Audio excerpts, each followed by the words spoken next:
Welcome to Writing and Influence, the podcast where words meet impact. I'm your host, Elaine Acker, and I believe that publishing, whether it's a book, a blog, or even a simple social post, has the power to amplify your influence and change lives. Your words have power. Let's start writing with purpose.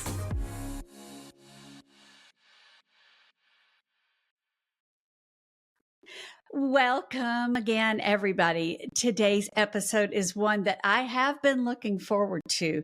Of course, I look forward to all of them, but today we're talking to someone who has changed the way the world thinks about the word no.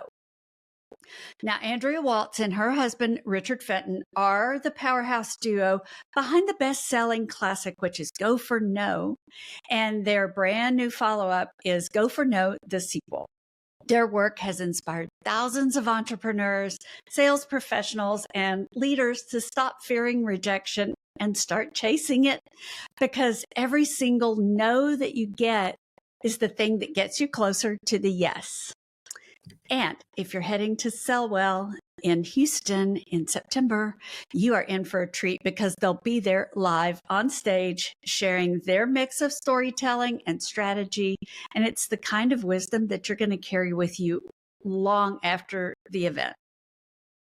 So in today's conversation, we're going to dive into the new book, what it means to keep growing after those decades of success, and how the Go for No philosophy is going to apply far beyond sales and get into life and leadership and your own confidence. So, Andrea, thank you so much for being here with me today. Absolutely, Elaine. I'm so grateful to be able to talk to you today. Now, you and Richard speak as a pair often. And so, as I mentioned, you're going to be speaking at the Sell Well conference in Houston. So tell me, what is it? Because I always think about, whenever I'm thinking about books in particular, but of course also speaking things, what is it that you're hoping audiences can take away from your keynotes?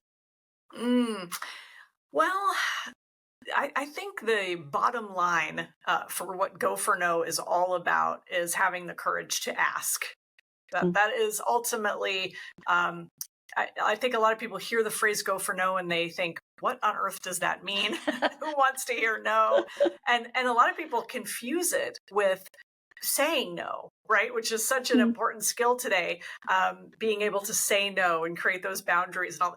Actually, no, Go for No is all about being willing and wanting to grow yourself, whether your business, the things that you want to accomplish in life, and understanding that a lot of times that requires that you ask for things, whether you're fundraising and you're asking for money, you're asking for favors, you're asking for help, you want to meet somebody new, connections. And so we tend to shut ourselves down from doing the asking because it's uncomfortable. A lot of us grew up in a society or a family where it was kind of like stay quiet, and so it's like if you're going to get something, like don't be greedy, it will be given to you, and don't go out and push people and be aggressive. So we carry a lot of baggage around asking, and that's really what Go for No is all about. Yeah, we really do. Well, you know what's funny? I don't know if you've ever heard this. I heard Go for No described as a cult classic. Have you ever heard your book, the original one, described that way? Yes, I have. I always wanted to have a cult classic. Right? I know. I love that.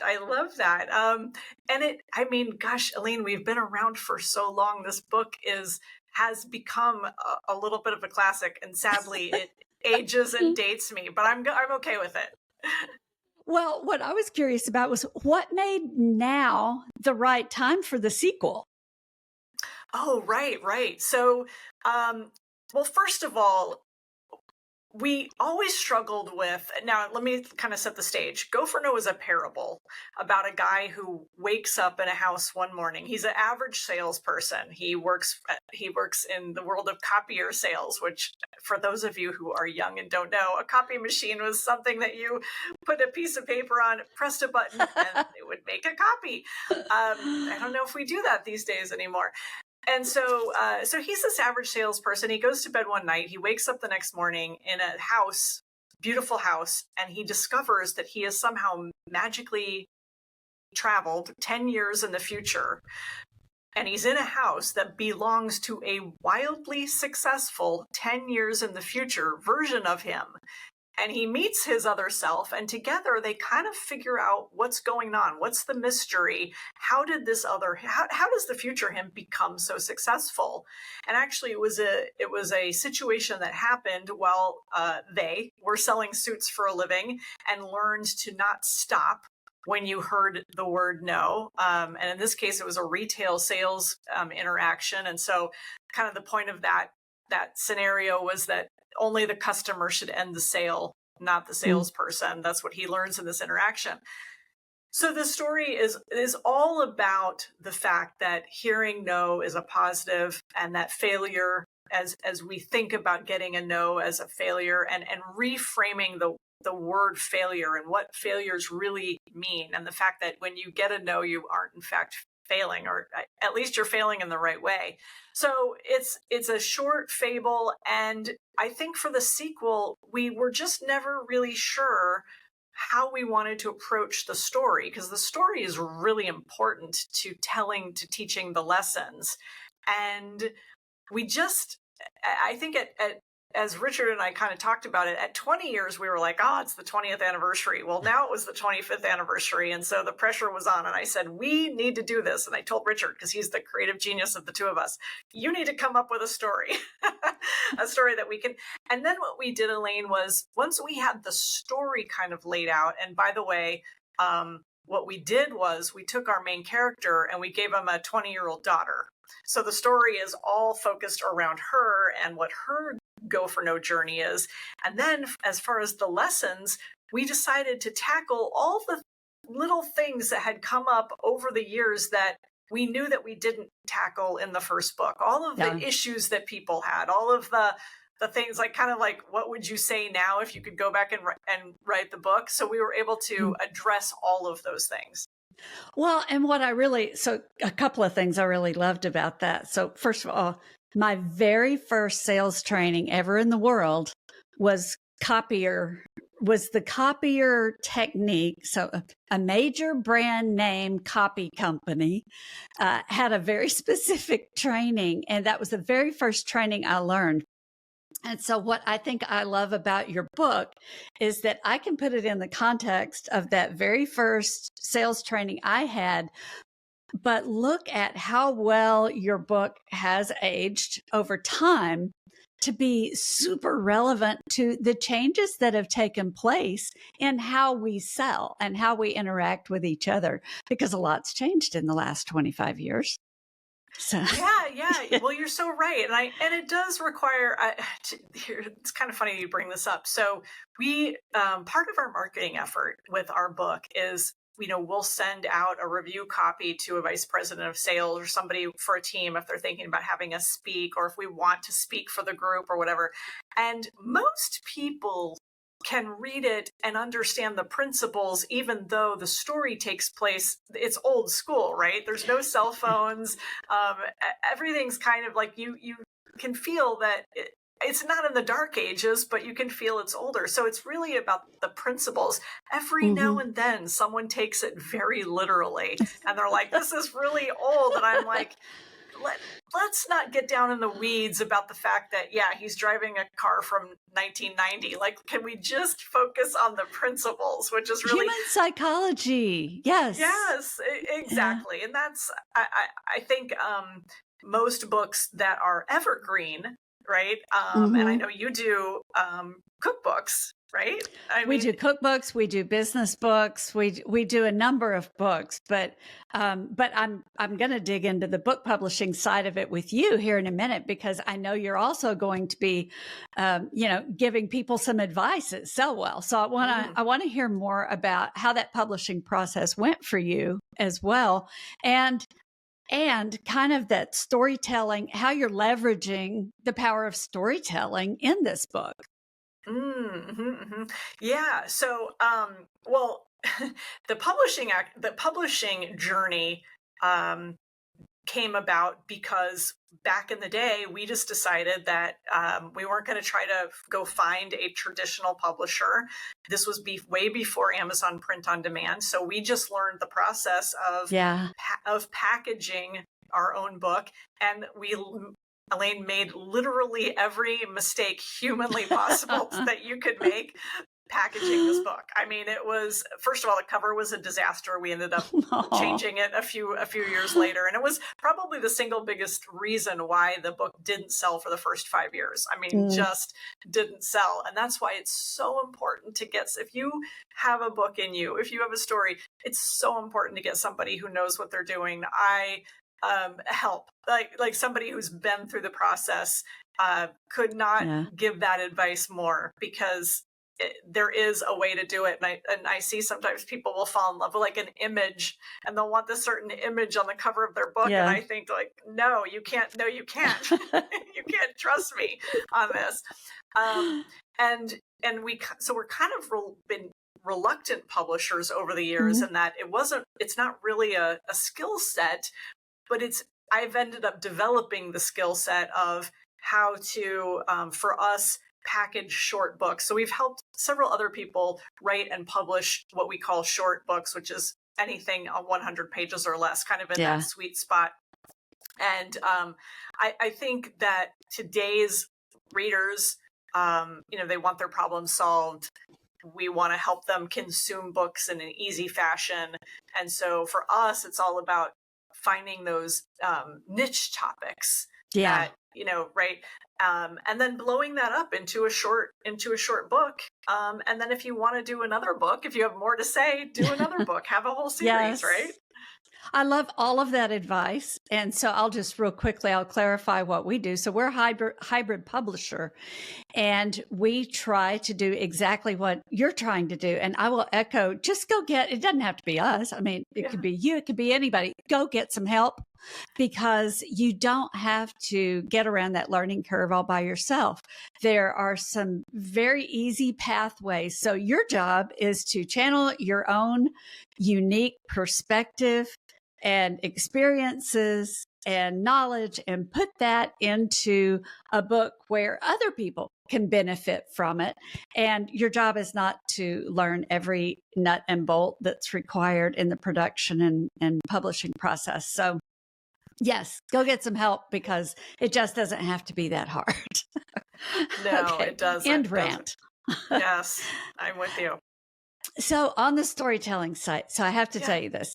I am starting next Monday. I will be, this will air in a couple of weeks, but as of next Monday, I am teaching English at Panola College in Northeast Texas and Carthage.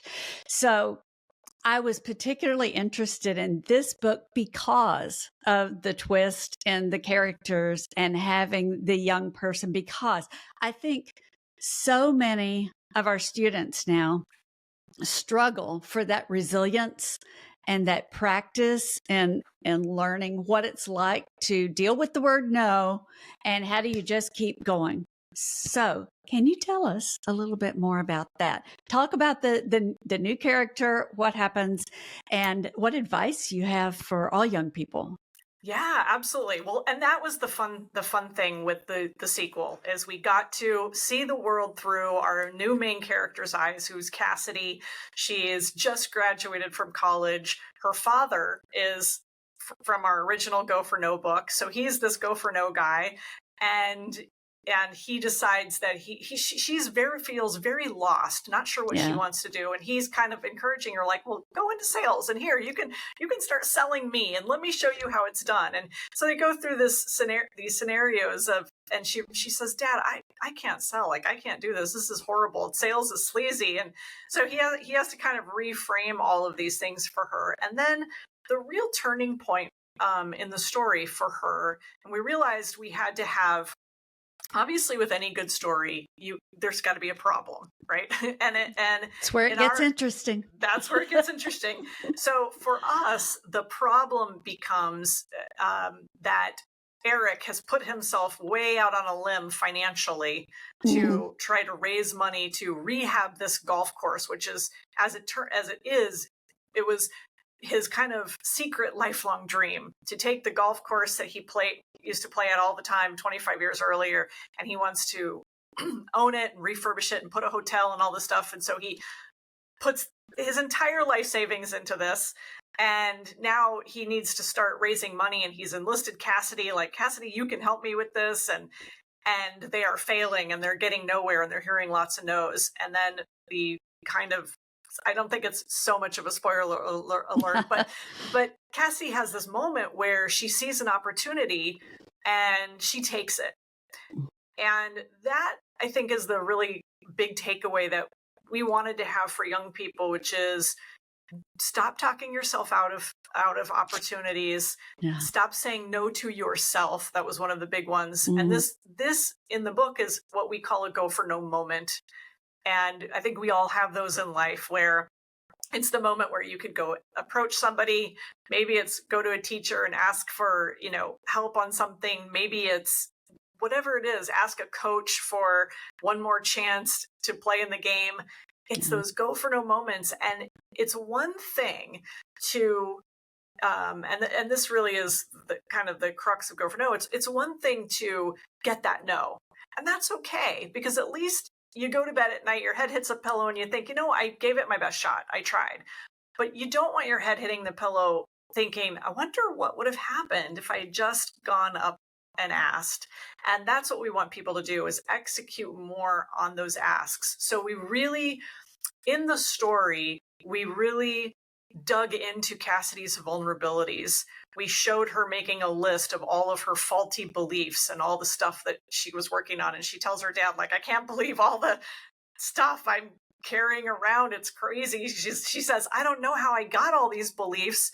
Yeah. But, I have to get over them. And so the two things this is two characters, both Eric from the previous book and Cassidy in this one.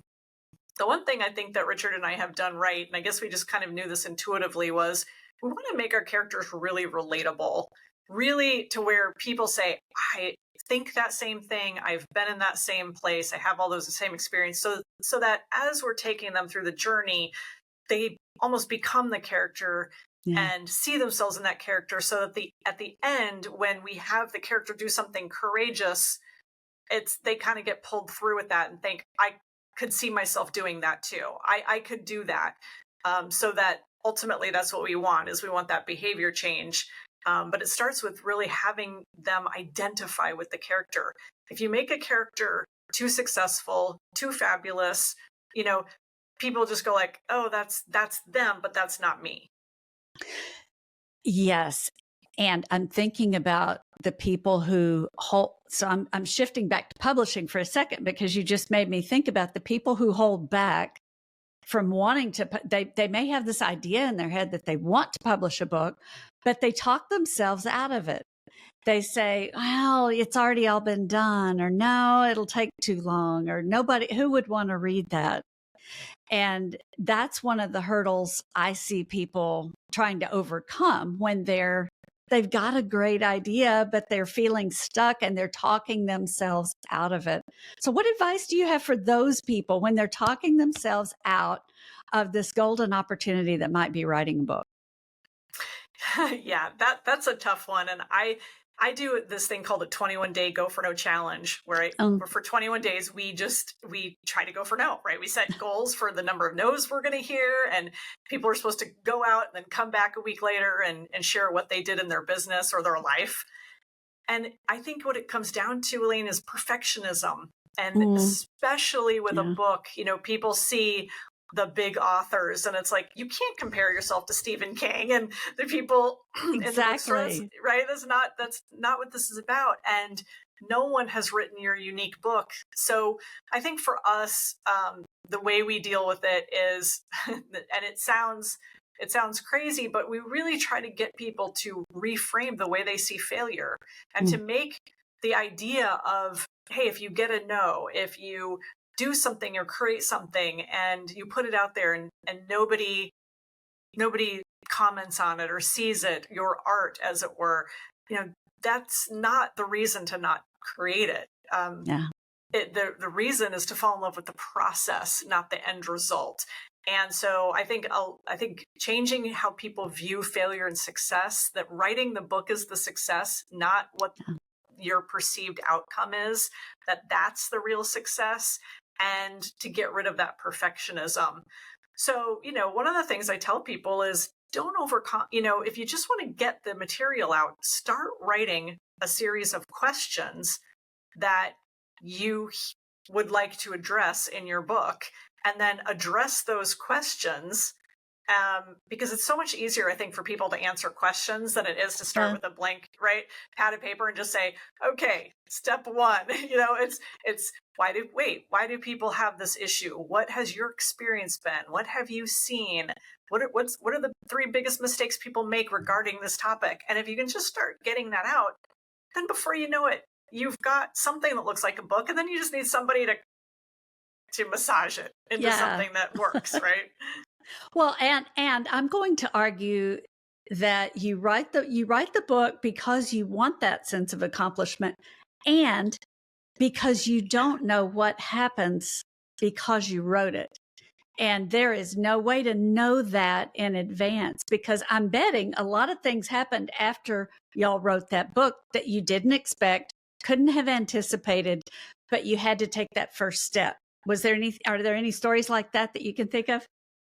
Oh my gosh, writing the book was, I think it's a complete life-changing experience. I mean, it certainly changed our lives from a work standpoint. And one of the things that we decided, the reason why we wrote the book in the first place, was we decided that the best way to get our message out and to have people hire us for speaking engagements was to have this long business card that was really entertaining and informational, where somebody would read it and go, oh, these two would be great to have at my sales meeting. That was our goal. But I think you're so right to your point. There's nothing better than getting your ideas out and then packaging them in a way that somebody could read it 3 years from now, 30 years from now, and it's brand new to them. And so your ideas and your thoughts live on. It's just a really cool thing, and it's still as ultimately as easy as it is to do. And I don't mean easy in the writing, I mean easy in the ultimately it's pretty easy to put a book physically together these days with all the tools.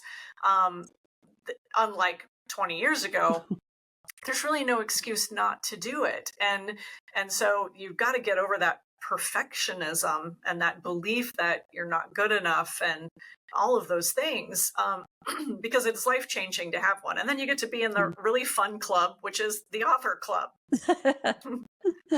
Well, tell me, what is one thing everybody could start doing today, tomorrow, that sort of helps them step into that go for no philosophy?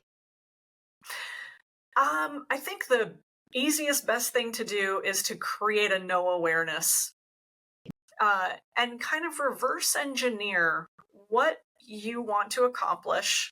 Like, what's the big goal that you're working towards right now? It could be something, if you're a salesperson, it could be like, hey, I need to close 3 sales, this month, next month. Or you have a big goal, like, I want to speak on stages. I want to write this book. And then I want to graduate. I want to graduate. What do you need to do? What things do you need to ask? What no's might be holding you back from doing those things, getting the help, getting the resources? And who do you need to ask in that process? And then reverse engineer it and create that no awareness of, okay, here's what I need to do. Here's who I need to ask, so that you stop giving yourself the no, right? It's, again, we want to be willing to accept no as part of the process. And so we've got to be willing to hear that no, take on that no as the burden of getting to yes. And when we do that, that's where the yeses are hiding. Instead of, remember, your head hitting the pillow and regretting and saying, wow, if only I had asked. Because I'm telling you this, the secret is, when you see other people getting ahead, when you see them graduating, when you see them getting awards, when you see people doing things, somewhere along the way, they made a choice to just play differently, right? They made a choice to put themselves out there, to work a little bit harder, to stay a little bit longer. And so that is what it's all about. I mean, they just made that choice and they did it. I think one of my favorite quotes is, I think a guy named Orrin Woodward said this. He said, it's very simple. There's 3 steps. Decide what you want. Decide what the price is, right? What is it going to cost? What's the price? And then pay the price. So part of paying the price, as in our world, in the Go for No world, is to be willing to ask and hear no along the way. And then ask again. And then ask again, because sometimes when you ask again, that's where the yes is hiding. That's right. So where can people find you? Where do they follow you? How do they get more of all this lovely wisdom? Well, I encourage people to go to goforno.com and take our fun no quotient quiz. It's an easy 10 or 12, I can't even remember now, question quiz. I should remember. I spent enough time developing it, where you answer questions related to your thoughts, feelings about failure, success, rejection, and then I break down your answers and show you how to have a better Go for No mindset. So that's probably the best, and it's totally free. So that's the best, I think, most fun way to start. Awesome. Thank you so much. We will make sure people know where to find that. We'll link it in the show notes. And I appreciate you being here, sharing all your wisdom and stories, and the reminder that no is actually a stepping stone, not the end of a journey. And for anybody who's listening, if this conversation sparked a little something in you, then you should go grab Go for No, the sequel. And if you can, come to Sell Well and listen to Andrea and Richard speaking live. I'll make sure that you can find that in the show notes as well, because it's time to embrace the word no in a whole new way, because it gets us that much closer to the yes. So thank you again, Andrea. Thanks, Elaine.